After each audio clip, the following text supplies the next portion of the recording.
எல்லாருக்கும் நமஸ்காரம். இன்னைக்கு வந்து 91வது ஸ்தோத்திரம். பாரபுத் கதீதோ யோகி யோகீச சர்வகாமதக ஆசிரம சிரமண கக்ஷாம ஈக்ஷா ரெண்டு சேர்த்து போட்டிருக்கோம் புக்கில். அதை நம்ம அதே மாதிரியே படிக்கணும். ஆசிரம சிரமண கக்ஷாம ஆசிரம சிரமண க்ஷாம அப்படி படிக்கணும். சுபர்ணோ வாயுவாகன பாரபுத் கதீதோ யோகி யோகீச சர்வகாமதக ஆசிரம சிரமண க்ஷாம சுபர்ணோ வாயுவாகனக. இது எப்படி சொல்லணும்னா, பாரபுத்கதீதோ யோகி யோகி சர்வகாமதக ஆசிரம சிரவண க்ஷாம சுவர்ணோ வாயுவாகனக அப்படி சொல்லணும். பாரபுத்கதீதோ யோகி யோகி சர்வகாமதக ஆசிரம சிரவண க்ஷாம சுவர்ணோ வாயுவாகனக அப்படி சொல்லணும். இதுக்கு அர்த்தம் என்னன்னு பார்ப்போம். பாரபிருத் பாரபிருத் பிருத்துனா தாங்கிறது. பாரம்னா பாரம்ன்றமே ரொம்ப பாரமா இருக்குன்றமே அது வந்து தமிழ் வார்த்தை கிடையாது. பாரம்ன்றது தமிழ் வார்த்தை கிடையாது, ஹிந்தி வார்த்தையும் கிடையாது, சான்ஸ்கிரிட். அது பாரன்றது வந்து சான்ஸ்கிரிட். பார பிருத் உலக சுமையை தாங்குபவன் அர்த்தம் இருக்கு. பாரன்னா சுமை, பிருத்துன்னா தாங்கிறது, உலக சுமையை தாங்குபவன் அப்படின்னு அர்த்தம். பார பிருத் கதீத தோர்னா நீங்க வந்து இறைவனை தோழத்துக்கு போட்டுறது புகழறது. அந்த இறைவனை புகழதற்குரிய மந்திரங்களை சொல்றோம் இல்லையா, அதுதான் தோன்னு பேர். அது கதீனா வேதம். கதீதன்னா வேதங்களால் போற்றப்படுபவன். எல்லாரும் எல்லா விஷயங்கள்லாம் வேதங்களை சொல்லி போட்டுறாரு இல்லையா, அதனால வேதங்களால் போற்றப்படுபவன். வேதத்தை பார்த்தீங்கன்னா அதில் எல்லாம் மகாவிஷ்ணுவை போற்றி தான் இருக்கும். வேதங்களை எல்லாம் படைச்சவன், அதனால வேதங்கள்லாம் வந்து மகாவிஷ்ணுவை போற்றி தான் இருக்கும். அதான் வேதங்களால் போற்றப்படுவோம். கதீத யோகி யோகின்னா யோக நிலையை நீங்க அடைஞ்சீங்கன்னா அவன் யோக நிலை மூலமாக அடையப்படுபவன்.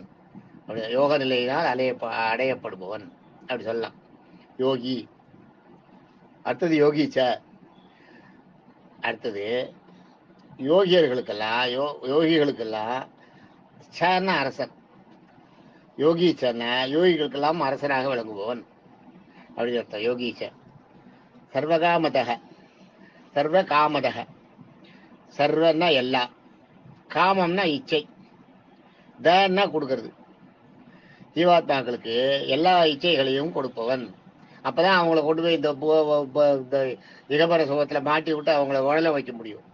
அதுல இருந்து அவங்க கையில முடியாத அவங்களுக்கு அந்த அந்த எண்ணங்களை மனசுல உண்டு பண்ணி அந்த இச்சைகளை தூண்டி அவங்கள வந்து இந்த பூலோகத்தோட உங்களை வந்து கொண்டு போய் அந்த மாய உலகத்துல தள்ளுறதும் அவன் தான். அதான் சர்வகாமதக. ஆசிரம. ஆசிரமன்னா சிரமன்னா கஷ்டம் தெரியும், ரொம்ப சிரமமா இருக்குன்னு சொல்றோம் பாருங்க. சிரமன்றது அதுவும் சான்ஸ்கிரிட் வேர்டு. சிரமன்னா கஷ்டம். ஆசிரமன்னா ஆனா இல்லை, ஆப்போசிட். கஷ்டத்துக்கு அந்த சிரமத்துக்கு ஆப்போசிட் ஆசிரமம். கஷ்டமே இன்றி எளிதாக வேலைகளை முடிப்பவர். அதான் ஆசிரமம்னா கஷ்டமே இல்லாத எளிதாக வேலையை முடிக்கிறதுக்கு, நம்ம அந்த வேலைகளை செய்யறதுக்கு நமக்கு அனுகிரகம் பண்றவன், அருள் புரிபவன் அப்படின்ற. அனுகிரகன்றது சான்ஸ்கிரிட் வேர்டு, அருள் புரியறதுன்றது தமிழ் வேர்டு. அதான் ஆசிரமம்னா கஷ்டமே இல்லாத அந்த நம்ம வேலைகளை நம்ம எளிதாக செஞ்சு பிடிக்கிறதுக்கு நம்மளுக்கு அருள் பிடிப்பவன் அப்படின்னு அர்த்தம் ஆசிரம. சிரமண அடுத்தது.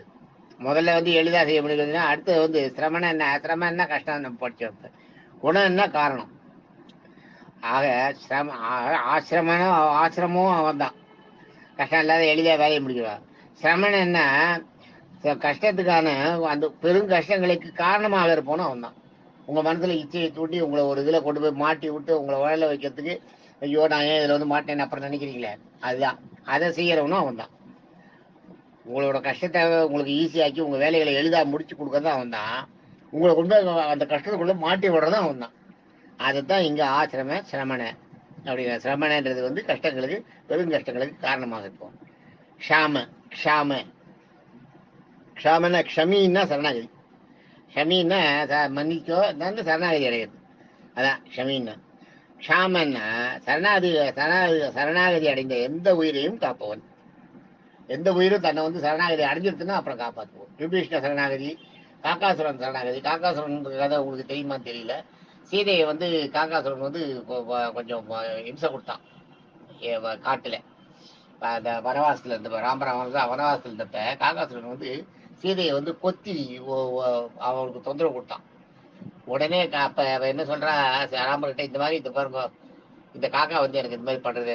அவர் என்ன பண்றாரு, உடனே ராமர் வந்து ஒரு தர்பையை எடுத்து அதுல மந்திரங்களை உபதேசித்து அந்த காக்கா மேல விடுறாரு. அந்த காக்கா இப்போ ஓடுறது. அது ஒரு அசுரன். ஆக்சுவலா அந்த காக்கா வந்து ஒரு அசுரன், காக்கா ரூபத்துல வரும். இந்த இந்த விட்ட இந்த சரம் இருக்க ராமசரம் துரத்திட்டே போறது. இவர் விட்ட அம்பு எங்கெங்கயோ போறா. யார்கிட்ட எங்கேயும் மர்மசிவன் போய் சரணாகதி அடையினா நான் ஒன்றும் பண்ண முடியாது என்றார். பிரம்மா கிட்ட போய் விட்டது நான் ஒன்றும் பண்ண முடியாது என்றார். எல்லாம் இந்த லோகம் அந்த எல்லா லோகங்கள்லையும் போய் சரணாகதி அடைஞ்சு கடைசியில ஒண்ணுமே முடியாத அப்படியே விக்கிச்சு நிற்கும் போது கடைசியில வந்து பிரம்மா கிட்ட வந்து சரணாகதி அடையும். பிரம்மா கிட்ட சரணாகதி அடையும் போது பிரம்மா என்ன சொல்ற, நானும் ஒண்ணும் பண்ண முடியாது, இதுக்கு ஒரே வழி இந்த இந்த இன்னல நீ உனக்கு வரத்துக்கு யார் காரணமோ அவங்கள போய் சரணாகதி அடை, அவங்கள சரணாகதி அடைந்தால் நீ தப்பிக்கலாம் அப்படின்ற. அப்ப இந்த காக்காசுரன் வந்து சுத்தி இந்த இன்னல்களுக்கு காரணம் யாரு, சீதை கிட்ட போய் ஒம்பு பண்ணதுனால, அதனால தானே.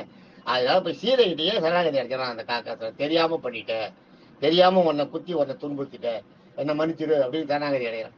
சரணாகதி அடைஞ்சு சீதை இறக்கப்படான். சீதை இறக்கப்பட்டு என்ன பண்றா, விட்டுருங்கோ இவனை வேண்டாம் போட்டோம், இப்போ வந்து என்கிட்ட சரணடைஞ்சினான், சரணடைஞ்சவனால ஒன்றும் பண்ணக்கூடாது. அதுதான் இங்க சொல்றது வந்து க்ஷாமன்றது. அதான் மன்னிச்சு சரணாகதி அடிக்கிறது.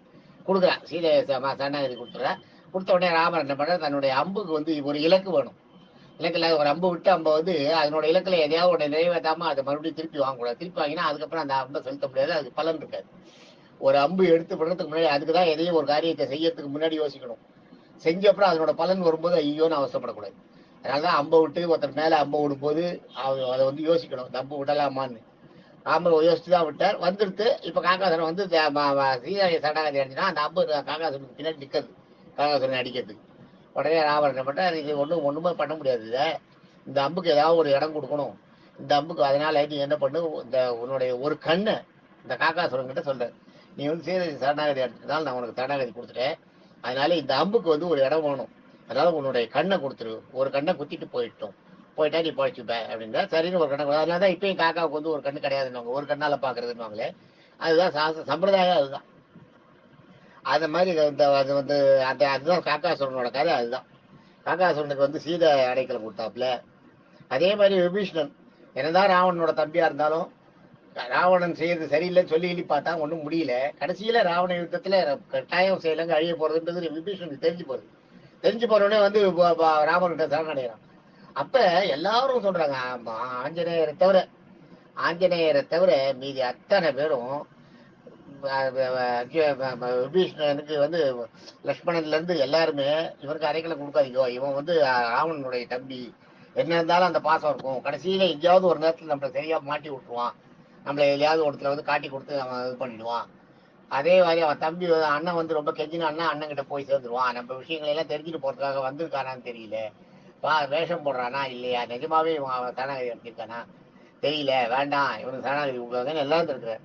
ஆனா ஆஞ்சநேயர் மட்டும் சொல்றாரு, நான் வந்து லங்கைக்கு என்ன நான் தூது போயிருந்தவ, லங்கையில போய் ராவணன் கிட்ட பேசிட்டு போறப்ப விபீஷணன் வந்து அவங்க அவங்க வீட்லயே அது ஒரு தெய்வ கடாட்சமா இருந்தது வீடு. ரெண்டாவது விபீஷனுடைய தங்கை திரிசடை வந்து சீதைக்கு அவங்க ஒத்திதான் ஆதரவு. ஆக அவங்க குடும்பமே நல்லா இருந்தது. எல்லாருமே வந்து இந்த அரசுகளோ இந்த ராவணன் செய்யறதுக்கு வந்து அவங்க எல்லாம் ஒத்துக்கல. விபீஷனோட தங்கை திரிசடை வந்து சீதைக்கு காவல்ல அவதான் இருந்தா, அவளையும் போட்டிருந்தாங்க, அவதான் அதை லீட் பண்ணிருந்தா அந்த காவலுக்கு. எல்லாரும் தூங்கினப்ப அவ சொல்லுவா, கவலைப்படாத, சீதைக்கு ஆறுதல் சொல்லுவா, உன்னை வந்து எப்படியும் காப்பாற்றுவார், நீ உன்னுடைய கற்பு வீண் போகாதுன்னு சீதையை பல வாரம் தேய்ச்சி சீதைக்கு ஒரு தைரியம் கொடுத்து உட்கார வச்சிருந்தது இந்த விபீஷனோட பொண்ணு தான். அதாவது நான் போனப்ப விபீஷனோட மாளிகையிலேயே வந்து அவனுக்கு வந்து மகாவிஷ்ணுவை தவம் பண்ணி பூஜை பண்ணிட்டு இருக்கான் வீட்டுல. நான் வரேன்லாம் தெரியாது, பொதுவாகவே இவன் வந்து பெருமாளை வணங்குறவன், தெய்வ பக்தி உடையவன். அவ்வளவு பெரிய ராவணனோட சபையில ராவணன்கிட்ட பேசுறதுக்கே பயப்படுற அந்த பெரிய சபையில ராவணனோட சபையில நான் வந்து உட்கார்ந்துருந்தப்ப என்னை வந்து நான் வந்து தூதனா போயிருந்தப்ப என்னை கொல்லுட சொல்லி ராவணன் சொல்றான். அப்ப வந்து அந்த என்னை கொல்லக்கூடாது, தூது வந்தவனை கொல்லக்கூடாது, அதனால தொல்லாத வேற ஏதாவது பண்ணுங்க, ஏன்னா வேற வழியே கிடையாது, இந்த வானரத்தை தப்பிக்க வைக்கணும்னா கொல்லக்கூடாதுன்ற வார்த்தையை யூஸ் பண்ணாதான் சரியா வரும். அதனால ராவணன்கிட்ட தூதுவனை கொல்றது சரியில்லை, பண்ணக்கூடாதுன்னு சொல்லி விபீஷணன் சொல்றாரு. விபீஷணன் ரெண்டாவது ராவணன் வந்து இப்ப ராமரை சரணடைஞ்சிருந்து எத்தனையோ தடவை சொல்றாரு விபீஷணன், அதெல்லாம் கேட்கல. ஆனா இந்த அனுமனை கொல்றதுக்கு, அனுமனை கொல்ல முடியாது அது வேற. ஆனா முதல்ல வந்து பிளான் பண்றது வந்து அனுமனை கொல்ல பண்றதுக்கு தான் ராவணன் பிளான் பண்ணான்.